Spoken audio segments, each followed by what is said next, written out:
The crowd went silent the moment she lifted her chin. That was the first thing Samuel Hayes noticed as he stood at the edge of Willow Creek's dusty main street.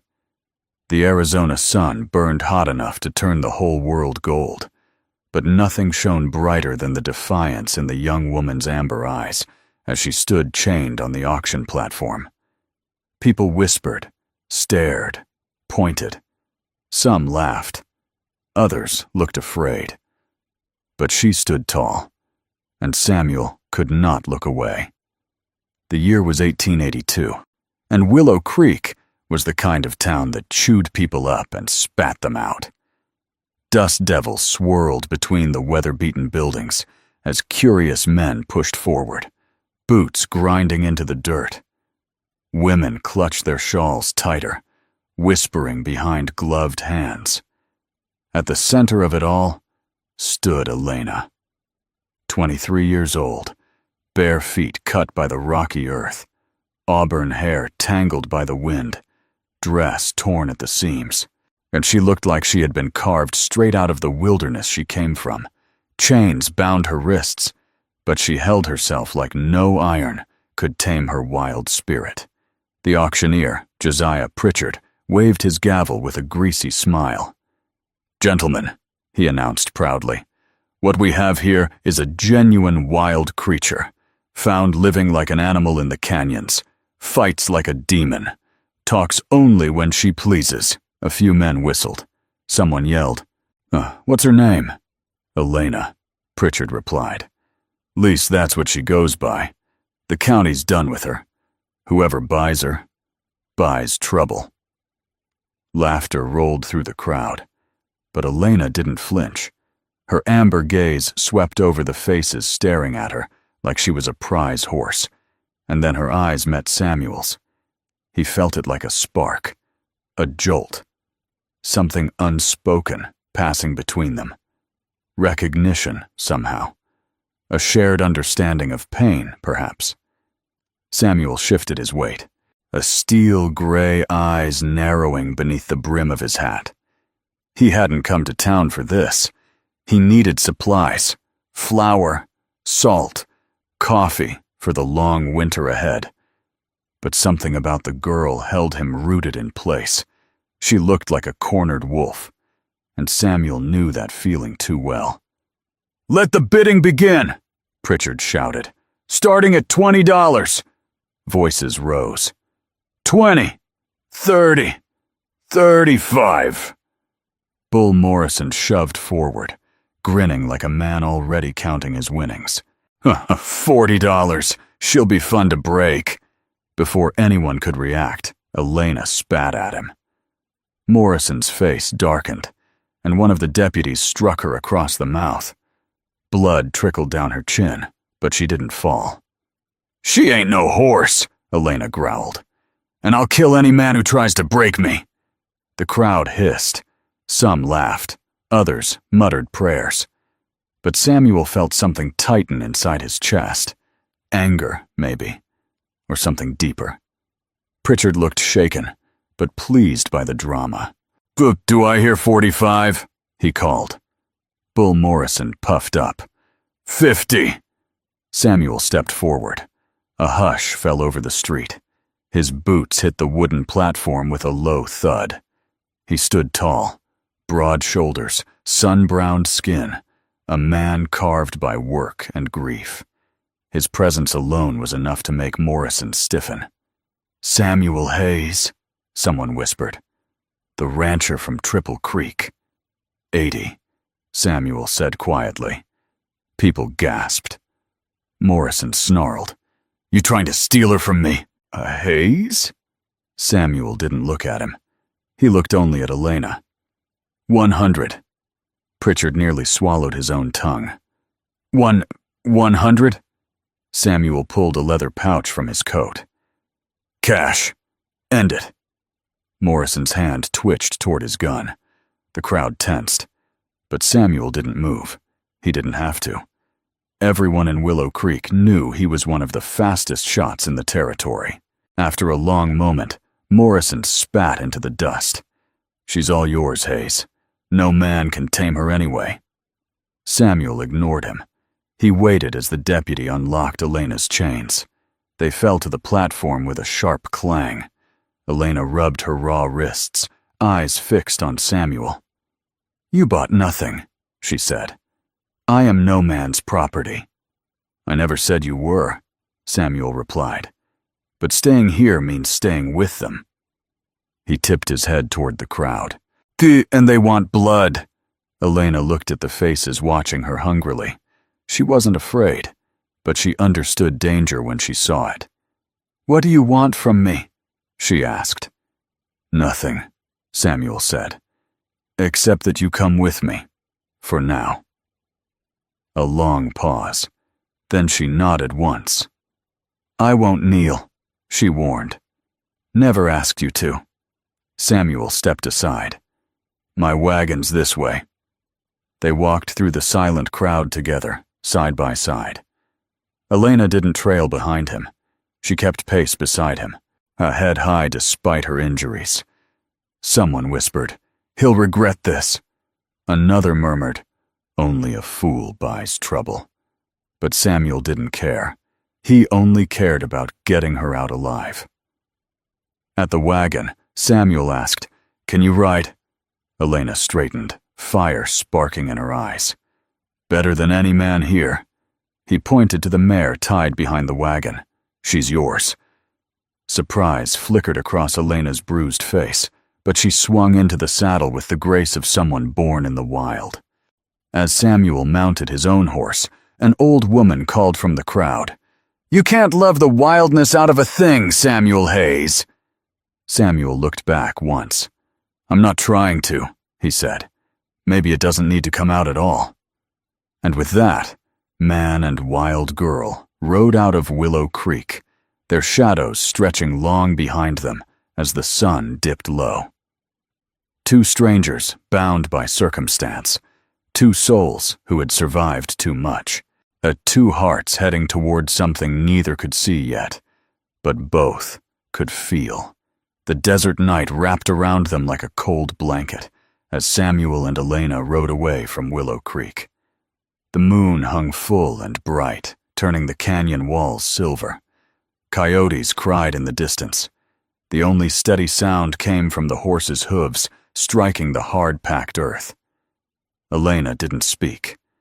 She rode with her back straight, eyes constantly scanning the horizon, as though danger hid in every shadow. Samuel rode beside her, giving her space. He knew better than to press someone who had lived too long alone. After 3 silent hours, they reached a small grove of cottonwoods surrounding a spring, the only safe camp for miles. "We'll rest here," Samuel said. Elena didn't move. She watched him with guarded suspicion, her body coiled tight like a bowstring. Samuel didn't push her. He took care of his horse first, letting her see his back, letting her understand he wasn't a threat. Only then did she dismount. Samuel gathered dry wood and built a fire. Its warm glow pushed back the night as flames flickered over the cottonwood trunks. He set 2 bedrolls on opposite sides of the fire, then pulled hardtack and jerky from his saddlebag. He held some out to her, without looking directly at her. "Hungry?" Elena snatched the food quickly, the reflex of someone who'd known hunger too often. She ate with quiet intensity, as though every bite mattered. Samuel didn't comment, but he remembered too well what it felt like to go without. For a long moment, only the fire crackled. Then her voice broke the quiet. "Why did you buy me?" Samuel kept his gaze on the flames. "Couldn't stand to watch what they were doing, or what they would have done if Morrison got you." "That's not an answer," she said, eyes sharp and searching. "Everyone wants something." "Maybe," Samuel admitted, "but not from you, not like that." Elena studied him like she was trying to find the lie. "Most men would have let the town deal with me," she said. "They called me wild, dangerous." Samuel poked the fire with a stick. "Survival isn't dangerous. People who misunderstand it are." She sat back, her expression unreadable in the firelight. "If I run tonight," she said slowly, "will you hunt me down?" "No." Her brows lifted. "Ah, but I'd ask you to think about the land out there," he added. "That desert doesn't care about freedom. It kills quicker than any man." For the first time, something flickered across Elena's face. An understanding, maybe even respect. She pulled the blanket tighter around herself and looked into the flames. "You speak like someone who's lost things," she murmured. Samuel said nothing. The fire crackled. Coyotes howled again. Eventually, Elena curled up on her bedroll, still facing him, but still watchful. Samuel leaned against a cottonwood, his rifle across his knees, taking first watch like he always did. Hours passed. Near dawn, Elena woke with a start, breath shaking. Samuel turned his head. "Bad dreams?" She nodded, but said nothing. The eastern sky began to glow with soft pink light. "We'll ride with the morning cool," Samuel said gently. By sunrise, they were already on the trail, moving through a pale desert, washed clean by the new day. Elena rode with a strange mix of pride and exhaustion, her silhouette sharp against the golden sky. She broke the silence first. "That thing you said in town, about me riding into your heart." Her voice was calm, but he heard the question behind it. "Did you mean it?" "Meant it as mockery of the fools yelling at us," Samuel admitted. Then softer, "But there might have been truth in it too." Elena didn't look at him, but he saw her jaw tighten, saw something shift in her eyes. I still might run," she said. "I know, and you're here anyway." They rode the rest of the morning in silence, but the air between them felt different, less hostile, more curious. A fragile truce forming between two people who didn't trust easily. By afternoon, the Triple Creek Ranch spread before them like a rough jewel carved from the land, hard, weathered, stubborn, and alive. Elena stared at it with something between fear and hope. Samuel dismounted. "It's not paradise," he warned. "I'm just land. We work hard and try to keep alive." Elena's voice was low. "I've never had a real home." Samuel paused. "Maybe this one can be yours," he said gently. "If you want it." The words hung between them, powerful and frightening. Elena said nothing, but when she followed him toward the house, Samuel knew something inside her had shifted. For the first time, she walked beside someone without expecting to be caged. For the first time, and she let herself wonder what it might feel like to belong. Danger came before sunrise, not from the land, not from the sky, but from the men who had watched Samuel ride out of Willow Creek with the one woman they believed belonged to them. The thunder of approaching horses shook the cold morning air. Samuel grabbed his rifle as he stepped onto the porch. Elena appeared beside him at the same moment, knife already in hand, her eyes sharp with instinct. "Get inside," Samuel ordered. No." She stayed where she was, shoulders squared. "I won't hide from them." 15 riders stormed into the yard, torches blazing. At their front sat Jake Morrison, Bull Morrison's meaner, crueler brother. "Well now," Jake drawled as he dismounted. "Look what the desert dragged home. The wild girl and the fool rancher who thinks he can keep her. Tudumpi." Miguel and young Billy positioned themselves around the yard, rifles in hand. The air cracked with tension. "You're trespassing," Samuel said calmly. "State your business." Jake smiled the way snakes do before they strike. "We're here for what's ours. That girl embarrassed my brother. She's a thief, a danger, and she belongs in chains." Elena stepped forward before Samuel could stop her. "I belong to no one," she said clearly. "Not now. Not ever." Jake's grin widened. I like fiery ones. They break harder. One of his men laughed. Think she'll scream?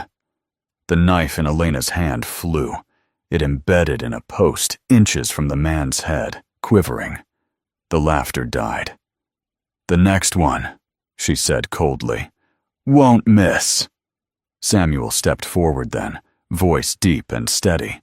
You're not taking her. Jake's eyes flicked over the ranch hands, the rifles, Elena's stance. But he still tried to play the man unafraid. Funny thing about the law, Jake sneered. It tends to side with decent folk, not wild animals. Funny thing about decent folk, Samuel replied, is they don't ride 15 deep to steal a woman in the dark. Tom raised his rifle. Miguel did the same. Even Billy's hand stopped shaking long enough to aim true. 5 guns against 15? Jake mocked. 6, Elena corrected, pulling another knife from her boot. Jake hesitated, and that hesitation saved lives. His men shifted uneasily. Several reached for reins instead of guns. This ain't over, Hayes, Jake finally spat. The town won't stand for a wild thing running loose, and it won't stand for the fool protecting her. Samuel stepped closer, his voice low. Get off my land before I put you in the ground. Jake glared at Elena, at Samuel, at the united wall of defiance. Then he retreated. The riders galloped away in a cloud of dust. Elena's hands began to shake from the flood of adrenaline, but she forced herself steady. Samuel didn't touch her, didn't push her, but sat beside her on the porch step. You all right? He asked softly. You could have died, she whispered. So could you. Maybe that doesn't matter to you, Elena muttered, but it matters to me. Samuel looked at her then, really looked, and she felt that look like something warm in her chest. 3 days later, Willow Creek gathered for a town hearing. The largest barn in town overflowed with ranchers, merchants, and curious onlookers, all of them ready to decide Elena's fate. Elena walked in with her chin high, Samuel at her side. The whispers hit them like dust storms. That's her, the wild girl. She stole from half the county. She belongs locked up. Judge Cornelius Blackwood hammered his gavel. Order! Jake Morrison rose first. Your Honor, she's a thief. A danger. She assaulted my men. I defended myself, Elena cut in. Well, when they tried to drag me from the canyons like an animal. You lived like one, Jake snapped. Better that, Elena said, than live like the men who hunted me. A murmur rippled through the room. Samuel stepped forward. She's a free woman working on my ranch. She harms no one. She stole! A merchant shouted. Elena nodded. Food, blankets, when I was starving and freezing. I'll repay every cent. The merchant froze, shocked. No wild girl had ever spoken so plainly. And the judge leaned forward. Is theft the only charge? Jake puffed up. She's dangerous. Look at her. The judge stared at Elena. The bruises had faded, but the wildness in her eyes had not. She is dangerous, the judge agreed. Jake grinned. The judge continued. To anyone who tries to harm her, that is not a crime. Jake's face fell. The judge raised his voice. This young woman endured unimaginable trauma, survived alone, committed minor thefts to stay alive. Those are acts of necessity, not malice. He struck his gavel. Elena Marchetti is free. Gasps filled the barn. Jake sputtered. This is a mistake. One more word, Judge Blackwood warned, and I'll hold you in contempt. When the crowd spilled outside, Samuel turned to Elena. You're free. Elena looked down at her hands, hands once chained in front of a jeering town. No, she said quietly. I'm finally seen. The journey back to the ranch was different. Elena didn't ride behind Samuel. She rode beside him. closer than before. When they reached the porch, Elena stopped him with a hand over his heart. "You stood for me," she said softly. "No one ever has." "You deserve someone who will," Samuel replied. "Every day." Elena swallowed hard. "Samuel, I think I've been riding towards something without knowing it." "And what's that?" he asked. She placed her palm against his chest, right where his heartbeat lived. "You." Samuel covered her hand with his own. "No man could tame you," he said gently. "But you walked into my life like you belonged here." Then Elena whispered the words she once swore she'd never say. "I'm not running anymore." When Samuel kissed her, it wasn't the kiss of a man who claimed something. It was the kiss of a man who finally found home. And Elena, the wild girl no one could break, it kissed him back with a quiet certainty. Because she had found her home too.